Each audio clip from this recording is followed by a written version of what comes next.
gobolka Laascaanood Garoowe Qardho Boosaaso dhammaan waxa jooga waa gal waana la dilaya markaas waxaan ku wadada gaal ma wada hadii inta islaaway hadra wadada gaal ma wada buuraha waxa jooga niman siyaabo kala gedisan lagu soo geliyay oo raxan weyn badan waxa kale oo jooga oo ku xiga من Soomaaliland u dhashay oo hubka iyo rasaasta iyo dharka iyo wuxuba ay uga yimaadeen Soomaaliland kula difaacanaya maamulkooda meesha nimanku uma degana ciidan badan oo urur awoodda ma laha nimanku waxaan sidoo nimanka dadka khalkhal bay geliyaan wax beena oo riwaayada bay dadka tusaan meel kasta waxay taagayaan 5 6 nin oo laga arko oo leeyahay halka walaal shabaab baa joogta wiilkii raba noo soo galay wiilkii raba meesha ku qabanay isagoo xiriir dhex taagan baan baaran oo wiilkii raba anagu wareysanayo baa waxaa noo yimi ninka la yiraahdo Ilyas oo ah madaxa qaraxyada ninkaas markaa wiilkii anagu horeysanay wuxuu yiri war wiilkan yar muxuu ahaa markaas waxaan ku waa wiil yar oo soo lumay wiilkan reeraan ka soo lumay markaas maxaa u dil weydeen ninka anigu og marka ninkan la yiraahdo buuraha ugu sareeya oo la yiraahdo Yaasiin la yiraahdo magaciisa xarakigaana la yiraahdo Yama waa nin wasingeliya waa nin salmi doorsha waa rumuud loo maro beesha wasingeli wax kale oo uu taro wataata babajo oo le maanta inta beesha adiga keen hebel dil rag badan bay ku laayeen buurta oo iyo toban gaaray oo dadka deegaanka waa loo ogyahay buntland oo dhan iyo ummadda dhan buu ogtahay mobilka ka igu meesha ateena male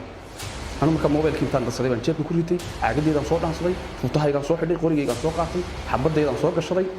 حوي ديار جم بانكلاي تمشي إيطالي مركي عامني روح يويري بروح عنكوي يويري على طول ماشي إيطالي وقت شغلنا بيجي مركب صوت عنكوي أرض نص قاعد على أرض نص قاعد على أنا مركب وضدي بعد ساعة نص قصر نقطة حاجة ساعة كلها نص عمي وضدي بعد ساعة وضدي برتكيدي وأنا تنفرش تجي طلع وجهي waxaan ku doonaa soo qaadaa alaabtii dooro wasta bagal saas soo raacay marka oo iga dhaqaaqaan waxay aadeen xaqii oo alaabtu ay taali alaabtii markay dooneen oo adigu shanta laaba iga dhaqaaqay waxaan ku yiri dalabadu dhulka yaaleen magara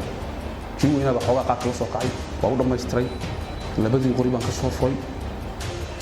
waxaan inta ku darayaa nimankan anigu og nimankan hadda beesha wasingeliyahay waxa weey oo deegaanka ah waxay ku hayaan dhaqato waxay ku hayaan handadaad waxay ku hayaan ciriiri waxay ku hayaan in dadkii ay socodkoodii xadadeen oo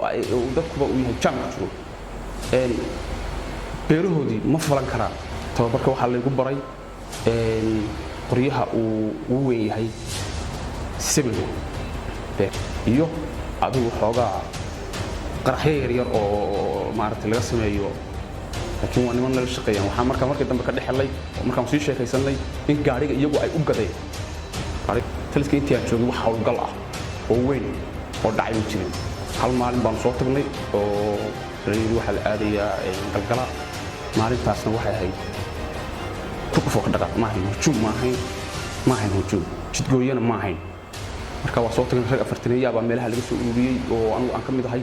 waa soo raacnay habeenkii waxaan soo dhexdaan soo seexanay maalintiina waa iska soo meelahaas iska soo harwaraableynay casarkii qorraxda markay dhacday baan buurta galgala afkeeda leeyay ku dhow dabeedna afar xabbo hoobiya u baan ridii afartii xabbo hoobiyaha markay ridina cidiyaha la baxay waa wada yaacnay intii la ciidanka soo jid baakeer tan raadiyaha ka bal ciidankii waa soo yaacay baan markuu qabo wixii waa carab xitaa qaad baa alaabta caagado iyo qasnado iyo meeshii kaga tagay waa carabtay marka inay weli joogaan oo dareensiin weeyay ciidanka wargeliyaan inay weli joogaan bay uga dalneeyeen wax macna oo weyn kuma sii jiraan taas